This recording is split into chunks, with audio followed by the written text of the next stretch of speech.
What's up, Diver? Welcome back to the YouTube channel. So today I want to talk about something very important. If you've already read the title, then you know what I'm talking about. It's how to break free from any stubborn sinful habit that you can't seem to get rid of.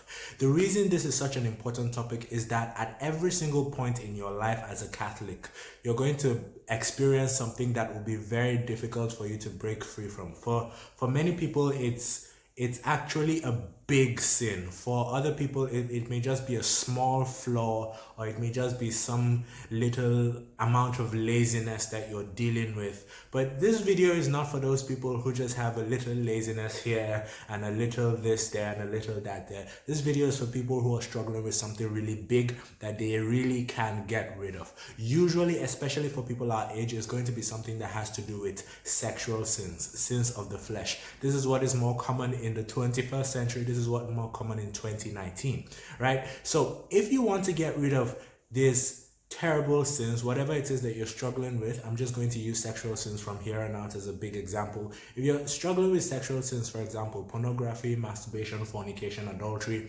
there are three big things that you can do that will dramatically change everything for you. It will give you an edge. It will give you a very huge advantage. It will make you feel like your entire life is under control again.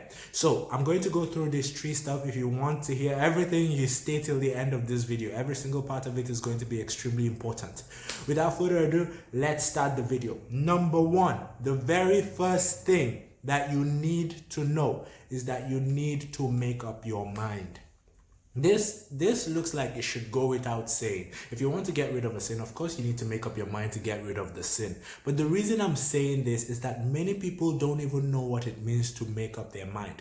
To make up your mind to do something means that nothing else is half as important as that goal.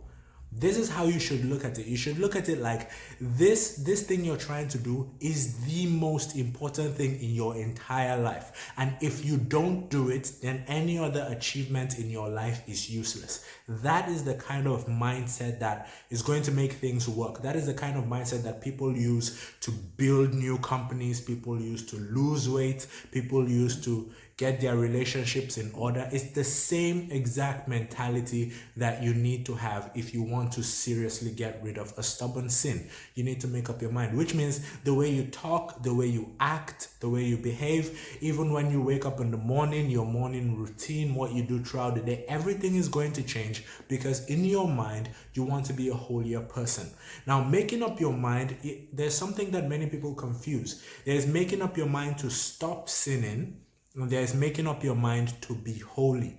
You are not supposed to make up your mind to stop sinning. The focus is not on sin, because when you focus a lot on sin, then you can't think of anything except the sin. And the more you think about the sin, the more you're going to imagine scenarios in which you're going to fall into the sin. And then the more you're going to wish, that you shouldn't fall into, the more you're going to get scared of falling into the sin, the more it's just an endless cycle of meditation on sin.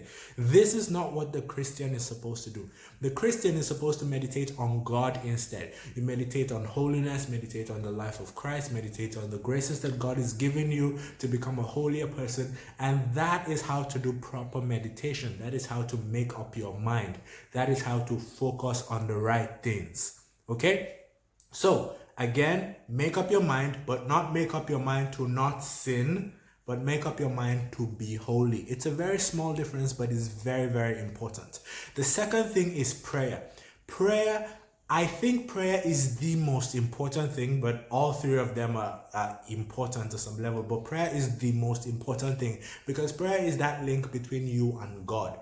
You're trying to resist sin here. You're not trying to build a company. You're not trying to lose weight. It's different. Those things are physical things. Building a company, losing weight, those things are physical.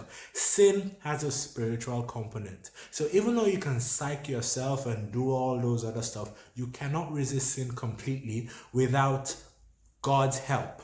There are some people who actually think that they get rid of sin, but like I've said this in some of my videos, and if you've been following the Youth Dive on Facebook or Instagram, it's called sin switching, right? I call it sin switching. It's when you think you've gotten rid of a sin, but what has actually happened is that the sin has just been replaced with something else. So for example, a lot of people and this usually happens if you don't include God, right? So a lot of people will think that they have gotten rid of, let's say watching pornography because they were able to get rid of it by themselves without God, without prayer, without anything. But what actually happened is that the sin of pornography has been replaced with the sin of pride. Now you have an unnecessary amount of pride in you because you think you did everything by yourself and you don't need God. So that is why you should be very careful of sin switching. The only way to avoid sin switching is to get rid of the sin with the help of God, so that the devil doesn't play a trick on you and just removes pornography and puts in pride, or removes fornication, for example, and puts in masturbation, and then you think, oh, I'm no longer having sex with someone else, but you don't realize that you're basically doing almost the same thing but by yourself now. So that is why you need prayer. There are two kinds of prayer that I'm going to recommend. The first one is your private prayer. So that will include the Divine Mercy Prayer, Rosary, your morning devotion, reading scriptures by yourself, all this other stuff. The second one I'm going to recommend is the sacraments. I cannot overemphasize the sacraments. The sacraments are what pour out graces of Christ himself into us, especially two sacraments which you can repeat over and over again: the sacrament of Holy Eucharist and the sacrament of reconciliation, which is confession. You should go for Mass as many times as you can in the week. Mass is not just from Sunday to the next Sunday. Mass is not just Sunday, Wednesday, Sunday. If you can go for Mass every single day, go for Mass every single day. You have no idea the graces, the powers, everything that God is giving you during Mass. And this video is not even enough to tell you everything that goes on in Mass. I'll probably make another video just about Mass, and then the video will probably need to have a part 1, a part 2, a part 3, and so on and so forth, because the Mass is so huge. You can go and read about it by yourself. But the one I want to emphasize the most is the sacrament of confession. Now, a lot of people think that the sacrament of confession is just for cure. It's in medical terminology, it's just for cure. But it's actually also prophylaxis. It's also preventative, which means the sacrament of confession doesn't just wash you of your sins, it also prevents you from falling into those sins. If you look at the life of so many saints like Saint Teresa of Calcutta, if you read through the life of many saints, you're going to notice that they didn't just go to confession when they fell into mortal sin. They found a habit of going to confession every week or every other week, right? Every single week or every other week. Now you may be wondering, what on earth will I be confessing every week, every other week?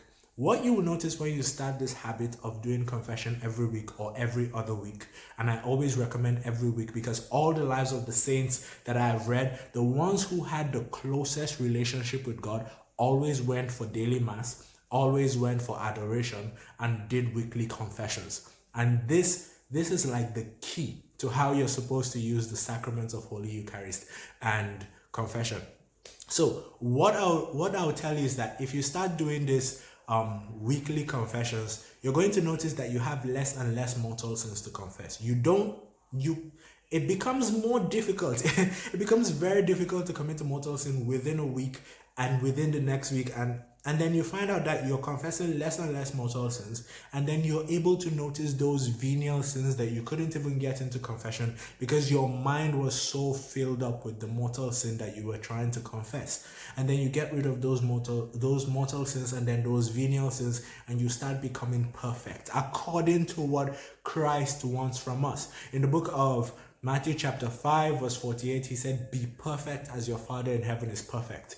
A lot of times when I talk about perfection, I hear a lot of people, I've even heard a deacon once tell me that nobody on earth can be perfect, which is in direct contradiction with what you read from guys like saints like Saint Alphonsus of Liguori, who teaches us again and again that this is what Jesus wants from us. Even if you read the diary of Faustina concerning Divine Mercy, you find that Jesus wants us again and again to be united with him so perfectly that our own will does not even exist. So it is possible, but it is not possible if we are unable to do the basic things, if we are unable to remove mortal sin from our life and venial sin from our life, and to cancel our will completely so that we can follow Christ totally. This is what the sacraments are going to help you do, and if you have a normal prayer life.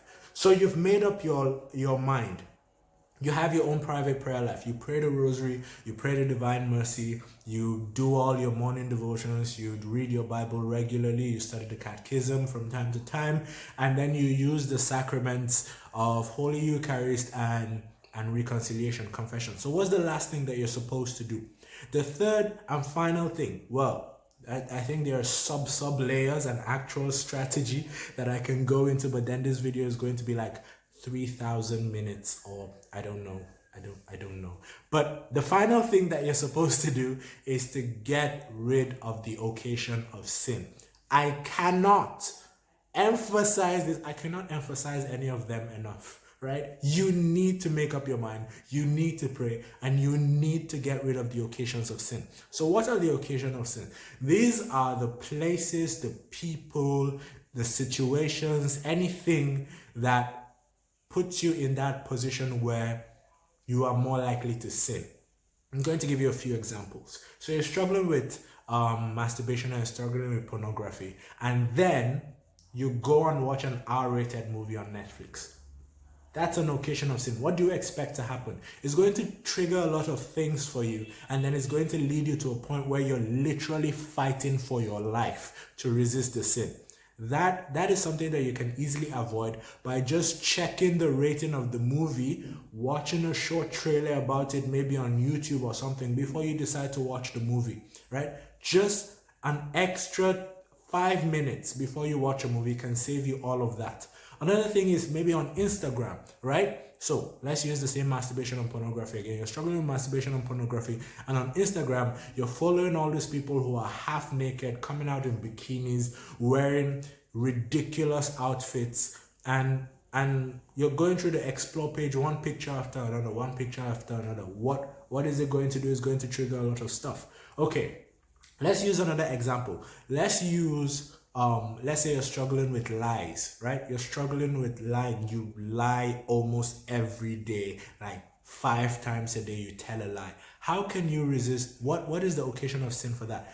If you have friends that are always putting you in situations where you have to lie for them or lie about what you are doing, then that for you is an occasion of sin, and you need to cut it out. So an occasion of sin is not just a person, it's not just your phone or whoever it is you're following on Instagram, it's not just the explore page, it's not just a movie. It can also be a human being, it can also be a friend, it can also be a particular time of the day in a particular place in your house. For example, if you know that every single time you come back to your house around 8 a.m., and your room is dark and your room is locked, then you're more likely to do certain things. Then come back to your house 8 a.m., open all the doors, turn on all the lights, and don't let any place be dark. Let every place be bright, and have a friend over or somebody who you know you can't misbehave around. If the problem is your phone, or let's say the problem is your phone and you always take your phone to the bathroom, don't take your phone to the bathroom. Use your phone outside, in the living room, in the parlor, in wherever it is that you know you're not going to have these temptations.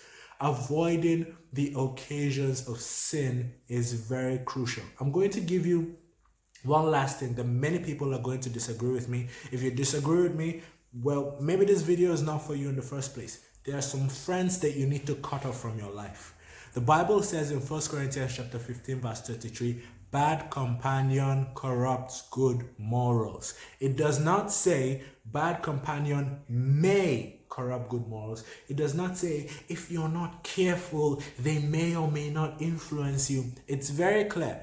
Bad companions corrupt good morals. If you're friends with someone who sees absolutely nothing wrong with drinking alcohol and getting wasted and getting drunk every single Friday, one of two things are going to happen. Is either you yourself are going to start doing that, or you're going to be more tolerant about that, and then the idea of it being a very bad sin in your mind will disappear, because you cannot join together the two things, that it's a sin, but you're still tolerating it. So your brain will stop thinking of it as a sin. It's something in psychology known as cognitive dissonance. If what you're doing and what you're saying do not match, then eventually you're either going to stop saying it or you're going to stop doing it, Whichever one you hold on to the most is the one that is going to determine the way you live your life. As an example, if I keep saying smoking is bad and I keep smoking, for example, it's either I will stop saying it or I will stop smoking. So if I insist that I don't want to stop saying it, then eventually I'm going to have to drop the habit. This is how our brains work. So if you want to get rid of, and this is a bonus tip, this is your fourth bonus tip. If you want to get rid of a particular habit, just start talking bad about that habit continuously. And it's very simple, right? I've read a lot of articles about it online, and I've studied psychology so many times, read a lot of books, and it actually works. If you keep talking bad about a particular habit that you want to stop, eventually your body is going to pick one. So if you don't want to drop talking about it, you're going to drop doing it. It's as simple as that. So the more I say lying is bad, the more I say pornography is bad, masturbation is bad, the more I say cheating is bad, the more I say fighting is bad, the more I say discrimination is bad, the more I say abortion is bad, gay marriage is bad, the more I am emphasizing these things in my own body as well. This also prevents me, as much as it prevents you that is listening to me, it also prevents me from falling back into these sins over and over again. Right? So that's everything. If you have any questions, you can always leave it in the comments below. If you know anybody who is going to benefit from this video, then you share it to them. Smash the like button. Smash the like button. It helps the channel. It helps the algorithm. And I'll see you in the next video.